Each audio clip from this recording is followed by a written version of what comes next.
bem. Bom, a gente vai falar agora, Rafa, sobre uma iniciativa que une pesquisadores negros. O Pretaquizador é um coletivo formado por pesquisadores negros com foco pluridisciplinar, pautada na luta antirracista com perspectiva decolonial contra todo tipo de opressão.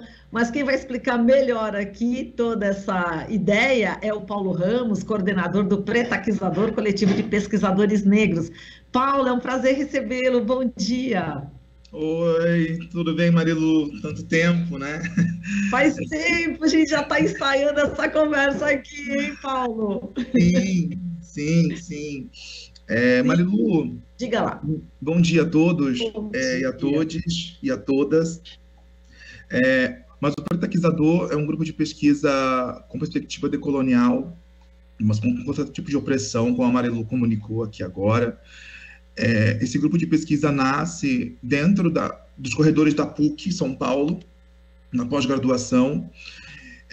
Tenho que apresentar aqui os meus fundadores também, que é Cláudio Ramos, pesquisador pela PUC, doutorando, o Richard também, que mestre também pela PUC, que estarão em seguida também, eu acho que daqui para frente, com a Marilu, fazendo fala pela rádio.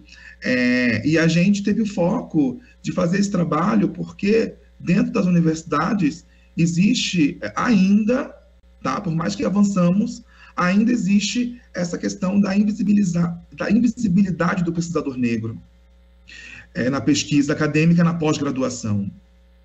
E nesse caminho, observando entre um corredor e outro, comunicando as nossas dores intelectuais, né, dessa invisibilidade, que a quantidade de homens negros também na pós-graduação, ela é ínfima, é muito pequena. E isso também vai de acordo com os dados relevantes de que a vida do homem negro, a perspectiva de vida do homem negro é até 29 anos de idade no nosso país.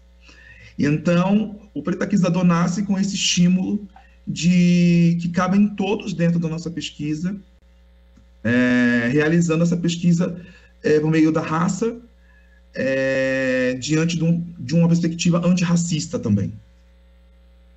Agora, Paulo, eu queria que você desse assim alguns exemplos, né, de como esse pretaquizador é importante, os trabalhos realizados pelos pesquisadores negros. A ideia é dar visibilidade não só aos pesquisadores negros, mas àqueles que a gente tem pesquisadores negros que já tem até um espaço, enfim, que a gente conhece, mas tem muitos ainda que a gente não conhece, né, Paulo? Sim. Como você disse agora e frisou muito bem, tem os negros que têm o seu espaço, negros e negras, no mundo intelectual, sim, com grande relevância no nosso país, isso há muito tempo, né?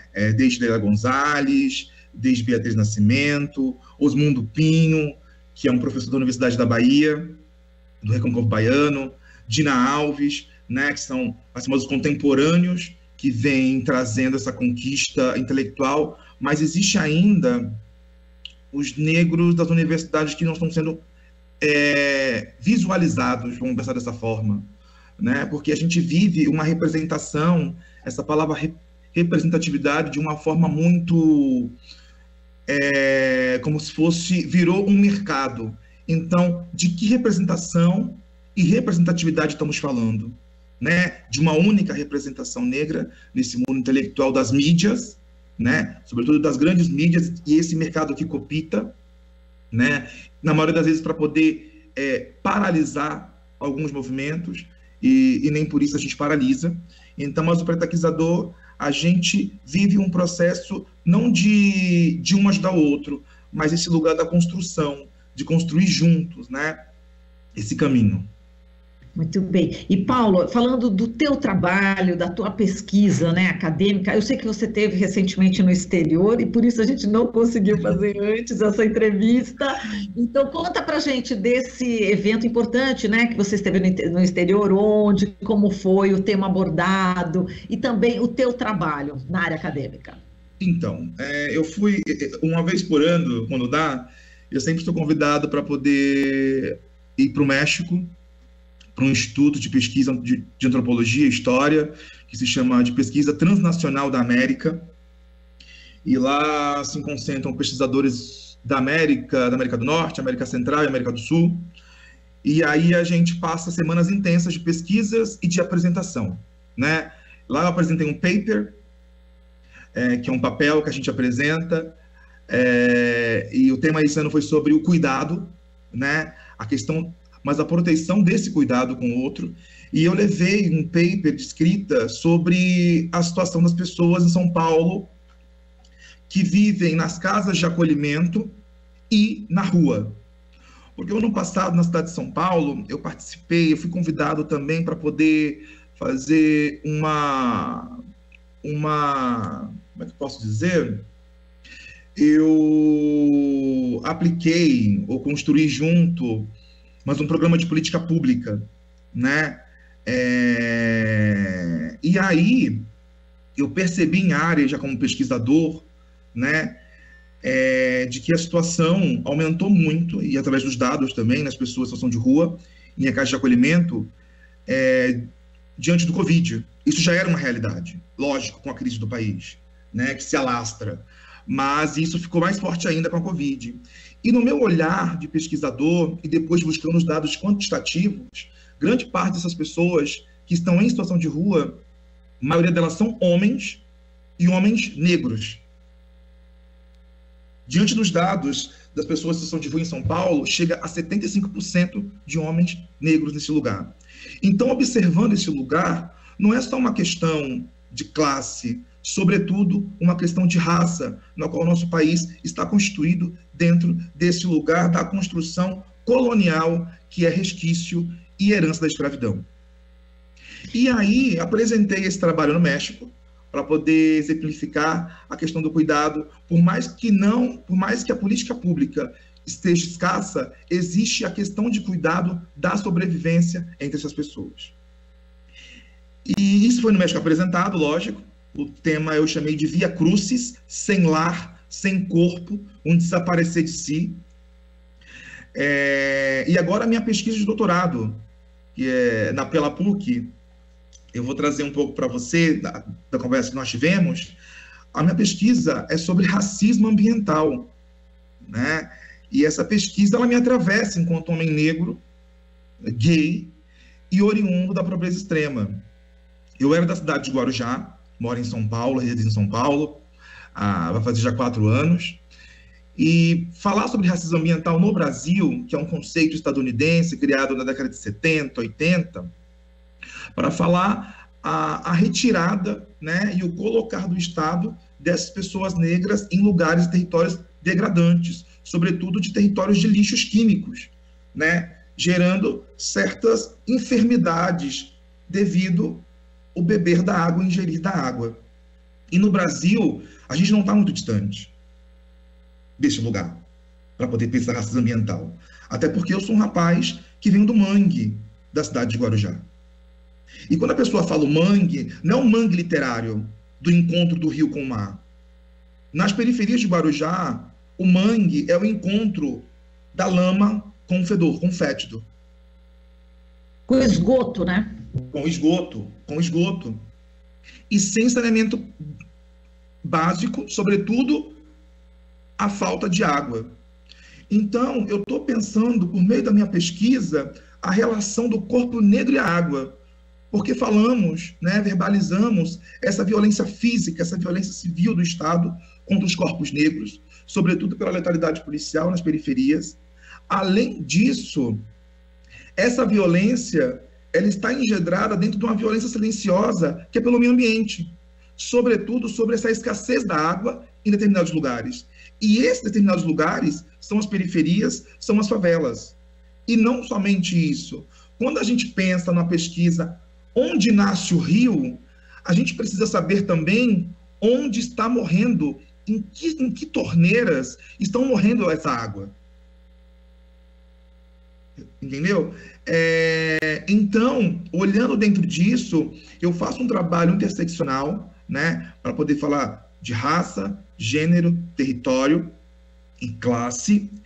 E aí, o racismo ambiental, ele é pautado, né, inicialmente, na raça e na classe. Só que, dentro da minha perspectiva, ela transcende, porque ela alcança o gênero, porque quem mantém a maioria dos afazeres domésticos, dos acúmulos, são as mulheres negras e periféricas, negras e pardas. Eu queria já pegar esse gancho, porque a gente tem um limite aqui, mas você vai voltar mais vezes, mas quando você fala da mulher, né, negra, enfim, que está na periferia, eu lembro da sua mãe. Então, que a gente já conversou, e eu gostaria que você explicasse para a gente, né, para quem ainda não conhece a sua história, como é que um menino, né, ali do mangue, né, desse encontro, né, do esgoto com água suja, com, enfim, com esse rio, como é que esse menino sai dali e vai para a academia, está na PUC, está fazendo, doutorando, vai para o México, enfim, faz uma pesquisa desse porte, dessa importância, né, que é esse tema do seu doutorado. Como é que isso se deu? As pessoas precisam saber também como é difícil, não é, Paulo? E como também existem pessoas que parecem que são anjos nas nossas vidas, né? Conta pra gente. Então, Marilu, e isso é devido à minha mãe, né? Eu estar vivo hoje é devido às mulheres da minha vida, que chamo as minhas pretas, né? Eu sou o filho, vamos dizer, caçula, que minha mãe ainda, não estou romantizando, mas minha mãe ainda muito corajosa, ainda adota uma criança, que é meu irmão Felipe, hoje de 22 anos, perco esse cargo para ele, de caçula. Então, essa construção da minha mãe, essa importância dessas mulheres para mim no Guarujá, né, da minha mãe, sobretudo, foi nessa construção do cuidado. Até porque a minha mãe, como toda mulher e negra, tem os seus alarmes, né? Ainda mais quando se trata de um filho homem negro, num país que se mata negros e que não tem a vida para além de 29 anos. Hoje eu tenho 32, né? Então, a minha mãe, como faxineira doméstica, né, desde muito nova, desde a época da Bahia, quando ela veio da Bahia, sempre trabalhou dos 9 anos. Então, ela sempre olhou para esse cuidado e para a educação. E a minha mãe, ela é semi-analfabeta, né? Então, ela sempre valorizou dentro de casa a educação. E eu percebo hoje em dia que eu só hoje estou vivo, além desse cuidado de me levar na escola até os 13 anos de idade, até os 13 anos não, até o ensino médio, por meio da violência policial, também tinha um outro cuidado, que era com a água, né? Com o controle do saneamento, porque não chegava nas favelas do Guarujá. Era de extrema pobreza. Então, essa mulher que cuidava desse corpo, com a água, faltava para ela, porque tinha o racionamento, sobretudo no verão. Então, esse corpo que chegava cansado do trabalho, de que alimentar um corpo branco no centro da cidade também com água, tinha que voltar para casa muito tarde, acordar na madrugada para encher os baldões com minhas irmãs. Então, esse processo também é um processo de definhamento dos corpos. Então, quando eu saio da escola, eu começo no teatro, né, a grosso modo, para poder falar bem compactado. Eu começo no teatro com 8 anos de idade, né, eu tenho essa oportunidade de conhecer a arte, e isso salva a minha vida, a arte, a educação salva a minha vida.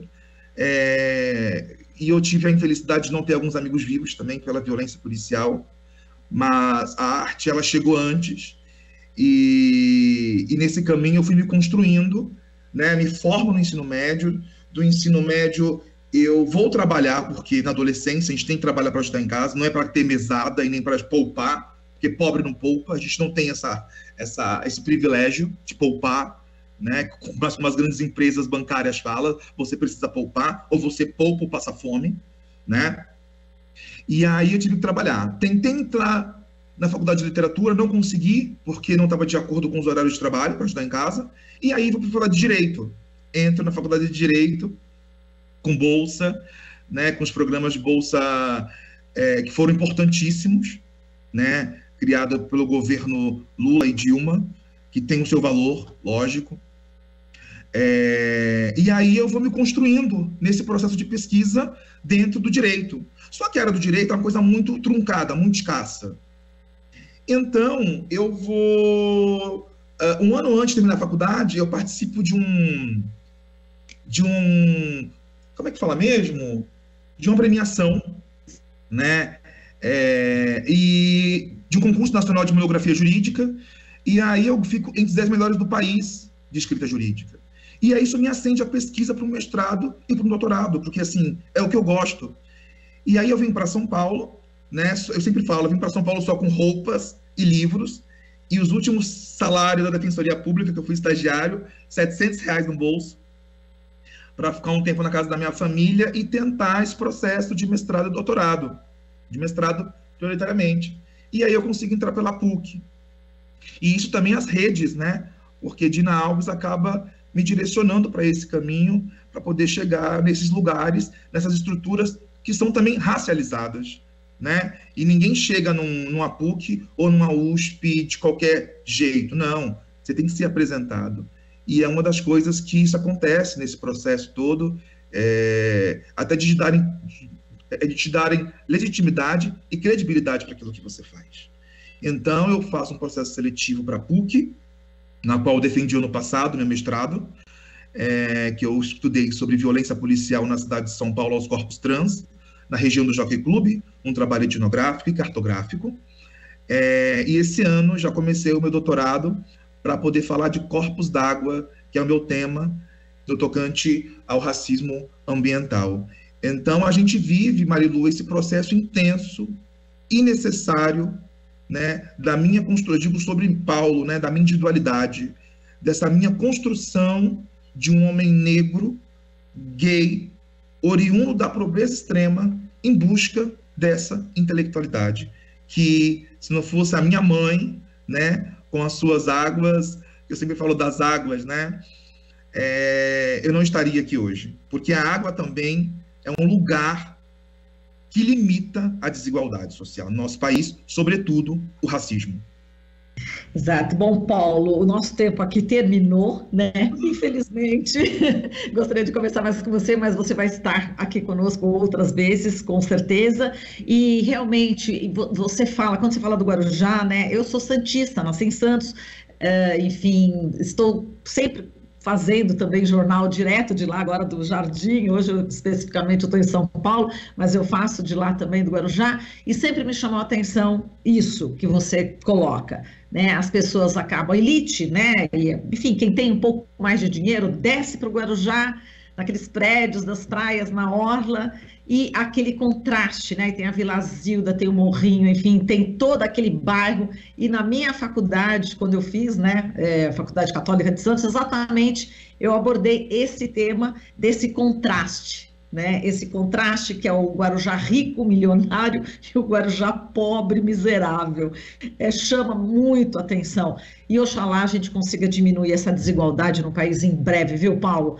Então, estou muito orgulhosa de ter conversado com você, viu, meu querido? Um beijo para você, estou até emocionada.